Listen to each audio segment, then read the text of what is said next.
If your kingpin is in, it's a win. If not, you're in a tailspin.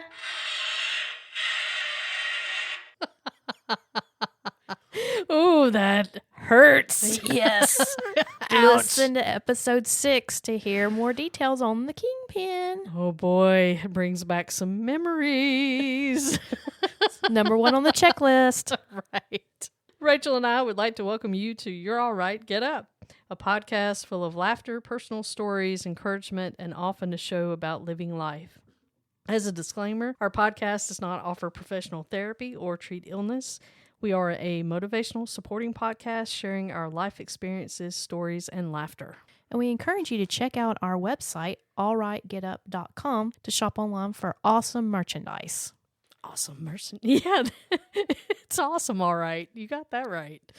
We got some good stuff. That's right. Very exciting. Well, you know, slacker here. I haven't got all the pictures out on the website yet, but they're coming. So Coming soon. coming soon. Yep. So you guys keep looking. On the way. Don't give up. You're all right. You're all right. You're all right. Get up. Oh, all right. Well, we'd like to thank Endeavor Promotions and Danny Kirkland and his team for all of their help with our promo items. They've actually put together some really cool things for us, including some koozies and t-shirts, and we'll be sharing that with you guys very soon. You can reach out to them at endeavorpromotions.com or 205-540-8292. And a shout out to Danny for the high quality work that he's done for all our products. Very impressive. Yes, thank you, Danny. Appreciate that. I know we've gotten some responses on a past question that we proposed. Yes, we received a couple of answers for the how do you feel about putting fruit on pizza?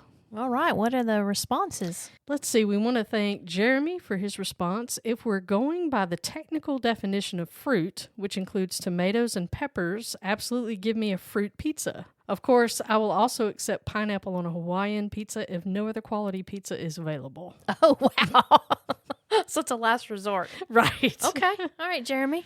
Thanks to Danny. He says, no for me. I'm a savory guy. I don't like fruit in its natural state. That's good, Danny. That's awesome. That's awesome. Thanks, y'all. Appreciate that. We love seeing those answers and reading them. It's great. This week's podcast question is, what is the weirdest thing you wanted to be when you grew up? Sane. What? Sane? Sane. A podcast. No, I just had to throw that out there. I mean, I was like, what? So you failed. I failed. Yeah, it didn't work out. Nope. So It makes life more fun, though. right, exactly. One of those horse carriage drivers. That's what I would say. A horse carriage. So you were going to transport individuals in your carriage. Yes. Around. Now, were you going to do this in the country, or is this like city? You know how you go to New York? and you see Anywhere those? people would let me wear a top hat. Oh, so it's really the top hat. Okay. A top hat with a little cute little, suit and take the reins and have the 2 horse. Not even the 1 horse. I'm okay with 1 horse. That'd be fine. Okay. But yeah, I've always thought that was such a cool thing. And I love riding in those carriages. Have you ever done that? No, I've never ridden in a carriage. It's so much fun. Wow. I'm trying to think of anything comparable to a wagon, carriage, whatever. I got nothing. I mean, I've been in the back of a Subaru in the very back row that are made for like 4-year-olds. Nice. Like we can fit you all in, like when you're going on a team lunch at work, Right, and you're like, oh gosh, no, I don't think I have. I hate that I've missed this opportunity. You've missed out, man. I'm telling you. It's close. I got close. We were vacationing in Williamsburg, Virginia. Shout out to them. They had the carriage rides. Not carriage rides, but they had the wagon that you could, ride in. And Brian, God love him, he loves how every time I mention his name on a podcast, it was one of those opportunities like, we'll save it for the last day and do that. Right. I think he just did that because he knows I have a short attention span and I would forget. Because this is when we first got married and funds were a little tight. Right. Yeah. Got to be careful. Yeah. Not spend too much. Yeah, that was a fun trip. Some of the most fun I've had on the trips is when we were younger. Maybe that's the key. But we didn't have a lot of money. Maybe again, it's the younger. And we would go on these trips and we would take a cooler Yeah. and bread and things to make sandwiches and Right. just, Picnic. yeah. Yeah. And we would stop at different locations and have a picnic and we would drive everywhere so that when we did reach our destination, we would be tired and irritable.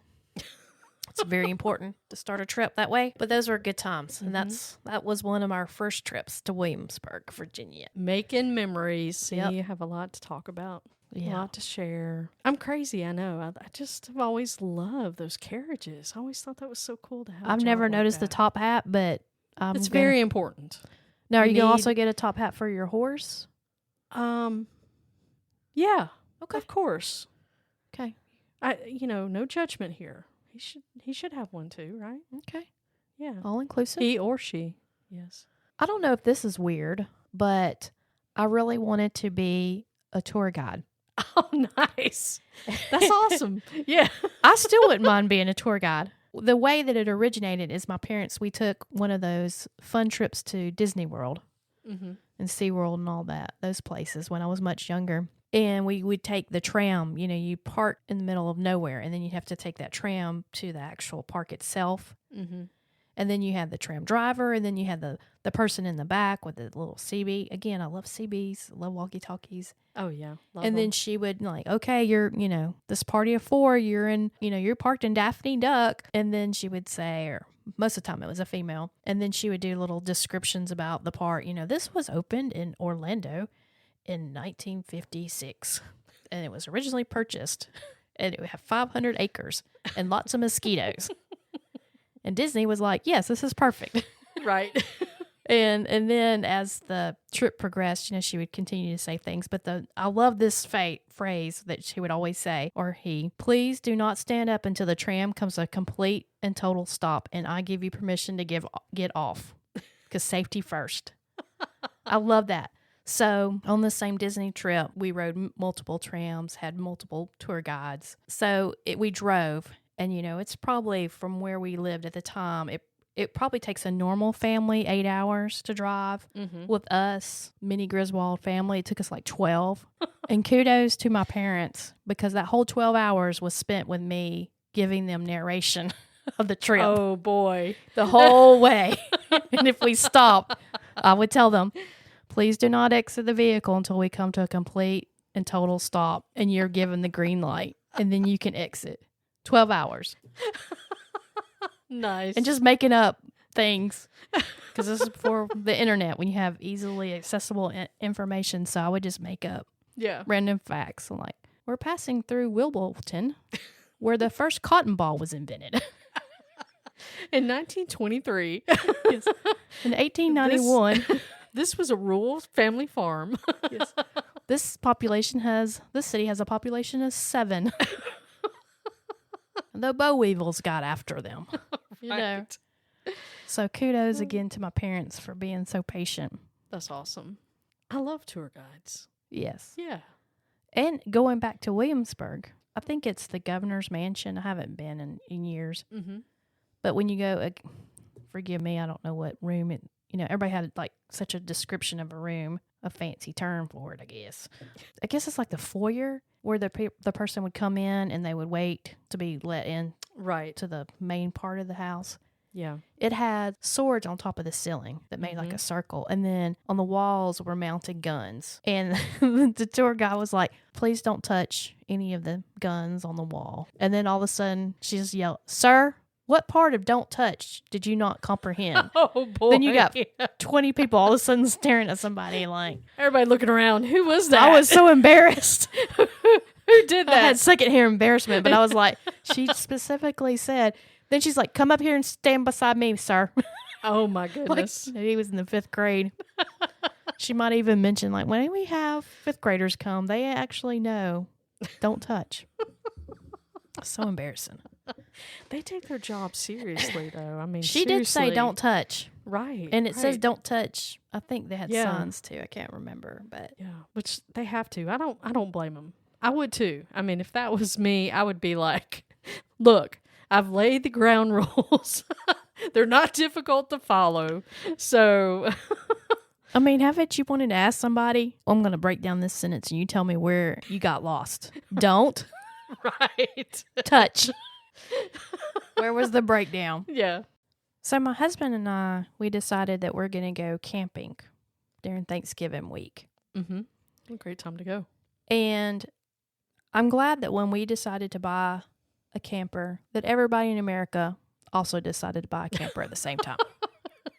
Absolutely. Making it difficult to reserve a lot of places. Mm-hmm. Some people reserve them a year in advance. Yes. Making it difficult for those last minute decisions. We're like, hey, you want to go camping next weekend? I would love to, but I can't find a spot. Right. So there's a campground, and it's actually not too far from my house. I know, like, when you go on vacation or go camping, you want to go a little bit of distance. Mm-hmm. Yeah, sure. But this campground that's close to us, it's first come, first serve. Mm-hmm. And we had went camping there prior, maybe a year or two before at Thanksgiving. Place was packed out. So I was really worried about this time. So we went the weekend before. We decided to stay a week. And then we go like Sunday afternoon when everybody's usually leaving. Mm-hmm. Right. And we grab us a spot. And I had been there before, and there's two sections to the campground. There's a lower section and then there's upper section. And there's a road that connects the two. Mm-hmm.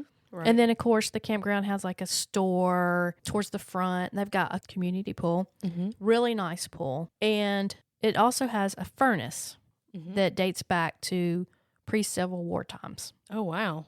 And they've got a fence around it, protecting it because, people can't read signs. Right. Do not climb on the furnace that's Imagine 200 that, years right? old. Yeah, no, it's very Yeah. surprising that we can't trust the signs.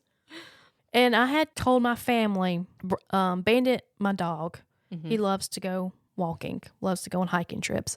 But at night, like the lower campground, it has like a road that goes around the whole campground. Mm-hmm. And then, like I said, it has a road that continues the front of the campgrounds. And you go past this furnace. Mm-hmm. Well, when I was walking him, he would not go anywhere near the furnace. Oh, wow. He just stops. And he's not a dog that, like, if you're going to walk 5 miles, he's going to walk with you. Mm-hmm. But he just Yes. stops and he turns around. I couldn't get him past that point because I want to go to the front of the campground. Yeah. And he won't go past it. Yeah. And it's an eerie feeling. So later I found out that my friends, who shall remain nameless, Joy and Carol, they tell me this campground is haunted. I was like, okay. Spooky. That kind of tracks. Yeah. I told you about how Bandit wouldn't go past that point. Mm-hmm. And you're Right. like, yep, because it's Right. haunted. Yep. So fast forward in time, a year later, we're going to come back. And I try to get you and Carol to come camp with us. And y'all refused. Right. I mean, straight up refused. Because we have been there before and experienced it firsthand. I call y'all chickens. Pretty much, yes. Bok bok. And I'll scoff at you guys. Yeah. But you do agree to come for a day visit. Y'all did do that. Right. Yeah. Daytime is fine. Daytime is fine. Nighttime, I don't think so. I don't think so. And it's just because of the stories we were told by an employee that worked there. Mm-hmm. And also a couple of people that had visited there as well had just some interesting, unusual events. Let me put it at that, right? But the person that actually worked there actually told us, in short, they worked at the store and they had a little girl that would come out and move the toys off the shelves. And so every morning they would have to come in and put them back on the shelves in the morning time. Go ahead. Well, I'm staying out there, and Brian didn't get off the entire week. I did. So there's a couple of days where I'm going to be at the campground by myself. Right. But in the past, it's been super busy. Like every site is taken. Yeah. But this time, there's only 2 other campers. And one of them is a motorhome. And it looks like the person's just coming there on the weekends. Mm-hmm. The other camper, he must still be working because him and his wife, I think he was with his wife, they leave in the mornings. So I'm like, okay, I've got this whole lower campground by myself. Mm-hmm. And like I said earlier, Bandit loves to hike, and you can go through these woods. And I realize there's tons of trails. Mm-hmm. So I look at him and I'm like, let's go hiking, buddy. And I don't know why the thought of taking the keys to the camper went through my mind, but I don't like things in my pockets. Right. I mean, I'll carry my phone usually, and but that's really it. For some reason, I decided not to grab the camper keys. Yeah. Same, really. Yeah. And we go, and because I know that there's nobody out at the campground, I do break a campground law and I take my dog off the leash. Because my dog's a little bit of a chicken. Like, he won't go far from me. He's always looking back like, I'm the alpha leader, follow me, but I'm going to make sure you're behind me. Yeah, he's like, are you coming? Are you coming? So I take him off the leash and we go hiking. It's a little creepy because, again, I'm by myself and I see... And this is in the heat of the day, right? At the top of the day, is that right? Or it's a little warm. You know, Later. we're in the South. It is a little warmer than it normally is. Mm-hmm. It's a little cool in the mornings, and then it kind of heats up. So I would say, like I said, it's a little warmer than normal. I think the high maybe was like high 70s, low 80s. Oh, okay, yeah. So A little cool in the morning, like I said, and then it warms up. So it's probably 70 degrees, 75, not real hot. So we go hiking, and I've let him off the leash. He's having a big time. And there's tons of trails, and there's also game trails. You know, you can see where the deer have come through. And he's wanting to go after the deer. And I'm like, no, we're going to go this way, buddy. He's in front of me, and he tops a hill, and I see he's got short hair, and he weighs 14 pounds. He's very intimidating. I see him all of a sudden start growling as we top this hill. And all the fur, you know, they do that thing where their fur sticks up all the way on their back. right, yeah. He's done got his flare on, and he's growling, and I see something brown laying across the trail, and I'm like, it's a dead body. It's immediately where my mind goes. You're seeing a dead body. Right. So the closer I get, I realize it's one of those, which is kind of scary. It's one of those like fake deer things that people shoot at. Like a deer body type thing? Yeah, so it's bow a and arrow? headless deer body Oh. where somebody is shooting bows and I guess arrows. You don't really shoot your bow. Do you shoot your bow? Yeah. Well, anyway, it's a target, Right. but it scares me Uh-huh. a little bit Yeah. because you're not expecting something that large to Of be in the. course. And at first, I did think it was an actual deer, and then of course, you know, I goose beaned it. He's stretching out real long to sniff it, but not getting too close. And all of a sudden, I'd like put my fingers on his side, like whoop. Scare him a little bit. So we do that. Then we go, you could hike. The trail goes around the furnace, and then you can come back down like the main road of the campground and then walk back to the trail. So I think all in all, we might have hiked 5 or 6 miles. Mm-hmm.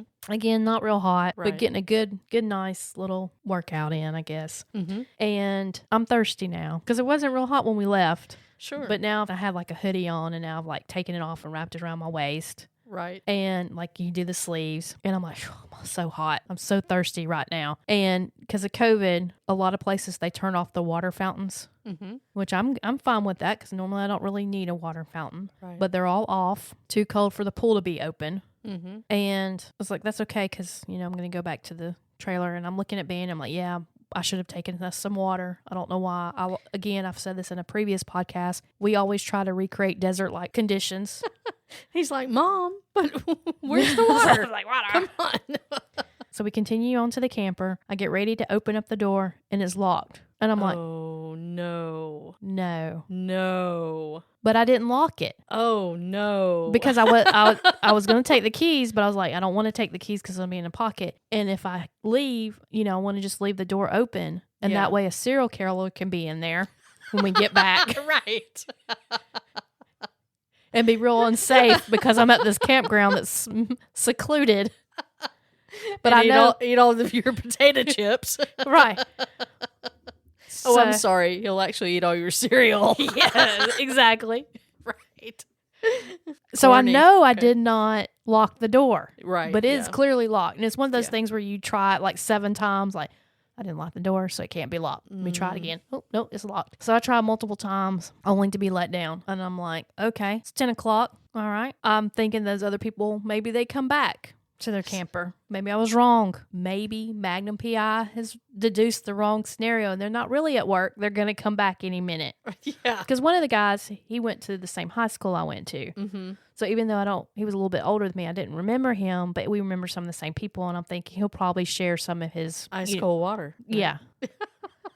And, we're out in the woods, so the phone service isn't great. Mm-hmm. And we have an outdoor kitchen, little kitchenette. I'm like, and we have a refrigerator out there. So I was like, okay, I'm gonna, at least I can still access that. Right. While I decide what I'm gonna do because it's 10 o'clock. Well, we've locked the outdoor kitchen. Oh no. Because God forbid anybody take the beer that's in there. Right. Or water. That makes me a little angry. I was like, great. So did you have your phone? I did have my phone again, but it doesn't have great signal because we're in the middle of the woods. I was about to say, I'm so thirsty. You could Google at that point, like, how do I pick a lock? But I have no credit cards or tools because I don't like anything in my pocket. MacGyver. I hear MacGyver's song in my head, right? You know, know. what can I use to make it something to pick a lock? But my main focus is my dog's thirsty and I'm thirsty. Oh, yeah, sure. Even though it's not super hot, we're still parched. Yeah. So finally I have to go to the water hookup and just like drink out of it like I'm a 8-year-old out of the garden hose. From 1974. Yeah. Right. So we finally get some drink in us. And it wasn't too bad of days, when you had to drink out of the garden hose. No, but I'm not fond of it now. I'm a little spoiled. Right. And I finally get our water. And now I sit down and I look at Bandit and I'm like, what do we do? Your daddy's not going to be home till 5. All right, it's going to be a long day. What else can we do? And then I'm like, I can't stay out here for another 6 hours. So I call him. Hey, what you doing? Oh, just enjoying the campsite. It's a beautiful day. It's perfect conditions. Went for a nice walk. We went for a nice walk. Yeah. Bandit got to be off the leash. We found artifacts, found a deer dummy, whatever they're called. It's been a good day. Well, sounds good. He's trying to rush me off the phone. Right. And then I say, do you think you could come back to the campground? Why? I may have locked myself out. You what? Are you serious? This is always number one question. 100%. I said, could you come? I've debated not getting inside, but it seems like I need you to let us in. So he's like, okay. So he drives over, unlocks the door. I tell him, he's like, don't lock it if you're not going to have the keys. I'm like, I'm not going to say what age I am, but it's a few decades. I've never locked myself out. Right. Never. Right. Not in a car, a house. This is the first time. I was like, I didn't lock the door. Wow. It's a little peculiar.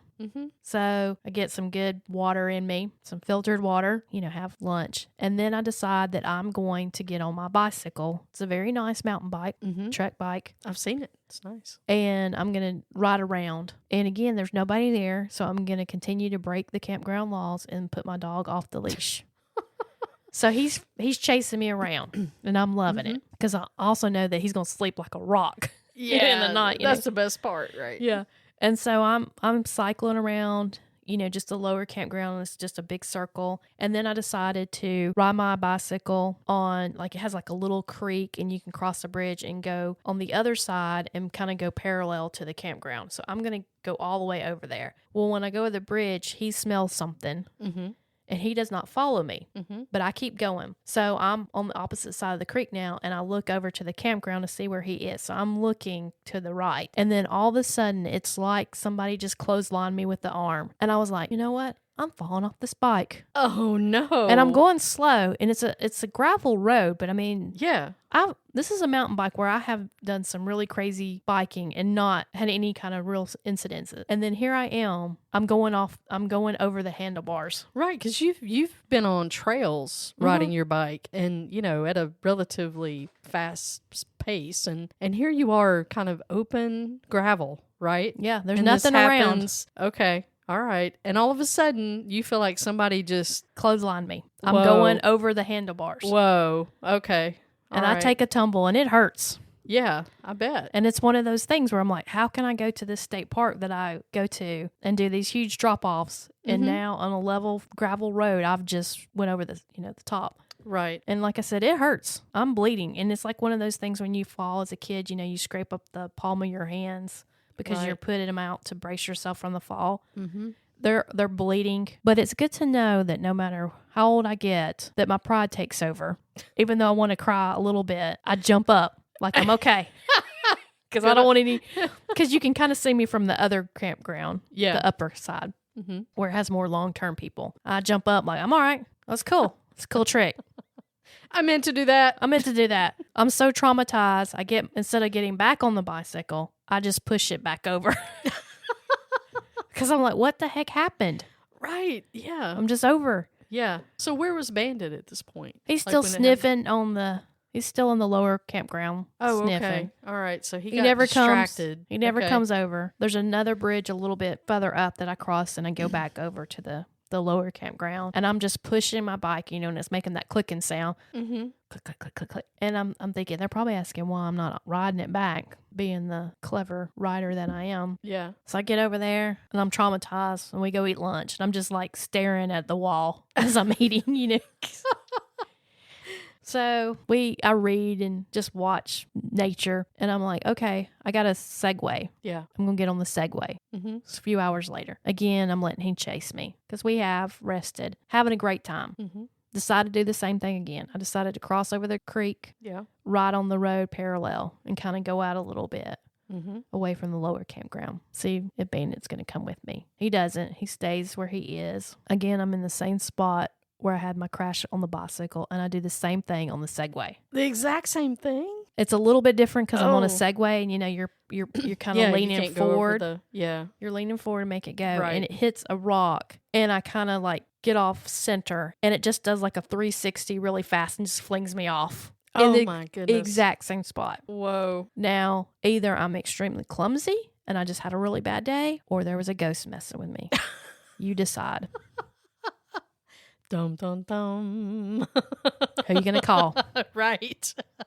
Need a little Ghostbusters music. Yeah, your husband when you Yeah. get locked out, and your friends that won't come at night, Yeah. who say, "Yeah, we'll come over during the day, Losers. but we're yeah. at 4:00 we're gone because we're not gonna stay." Losers. So what do you think? I mean, what do you really think? What did you feel like? Do you really think that there was some ghost or some... I do believe in ghosts. Yeah. Yeah. It is a very eerie feeling that you feel when you're out there. Mm-hmm. And like I said, there's parts that my dog won't even venture to at night. Mm-hmm. And he would not cross over the creek Yeah. to that section, that road that's parallel to the lower campground. I don't know. I feel like a ghost was messing with me because Yeah. I scoffed at the rumor. Mm-hmm. Interesting. Very, very interesting. You could say he was flirting with me. Maybe he wanted to ride. Maybe so. Maybe I was going too slow. It's like, I'm just going to give you a little push. Oh, you're not supposed to be on this side. Right. Right. It's one of those, and I went back and walked in that area Mm-hmm. Yeah. to see, like what could have stopped my bicycle that can go up these amazing mountains, but can't go on a level dirt road. Right. Exactly. Yeah. Yeah. Questionable. I'm with you as far as I believe in ghosts. I've had a couple of instances in my life that I could share some other time. But yeah, they definitely made an impression on me, no doubt. And I don't know why. Again, I didn't want keys in my pocket and decided to leave the camper unlocked. Yeah. Like, hey, if you're ever in this way and you're looking to kidnap somebody, makes it real Right. easy. Right. I don't know if you've had that where something tells you to do something and you're like, no, I'm not going to grab the keys. Mm-hmm. Normally, I always have the keys. Yeah. I feel like I made a pretty good streak though. I never got locked out of anything until That's this pretty year. impressive, Till really. last year. Yeah. Honestly, I have to say I've been locked out of my car before. Now, this was back when you had a key, that you actually put in the ignition. Right.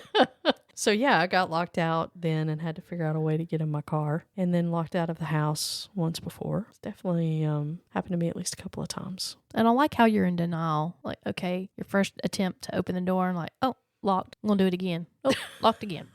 Right. It Still really locked. is locked. It's like, oh, wow. Right. And our camper door has had some issues in the past. So I thought maybe too, if I beat on it just a little bit, Right. Yeah. like, like it's Yeah. going to undo, Right. I love my husband though. Are you serious? Yep. You're going to have to leave work, come bring the Come key. to the rescue. Yes, rescue me. Yes. Yes. Whoopsie.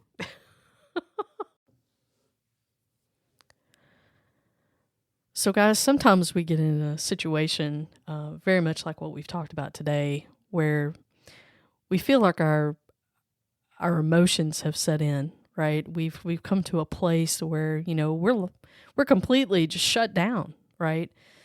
And we feel as if probably we've come to a point that what do I do now?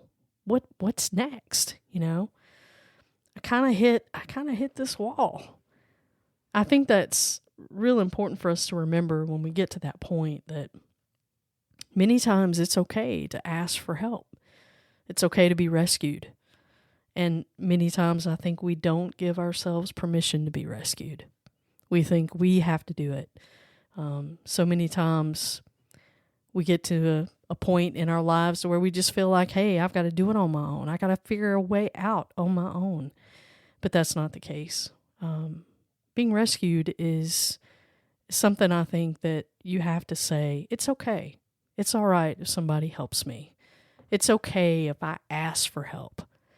And I challenge you today, if you're in a place like that, whether it's a friend or counselor or someone like a pastor, reach out. Say, I'm at that place. I need to be rescued. I need some help. Remember, you are stronger than you think. Don't give up. If you feel overwhelmed and you can't do it on your own, reach out to a caring friend, pastor, or counselor. And if you feel like you've reached rock bottom, the National Suicide and Crisis Lifeline has caring people available 24/7. They can be reached by dialing or texting 988. Stay healthy, stay connected, and know that you matter. Till next time, friends.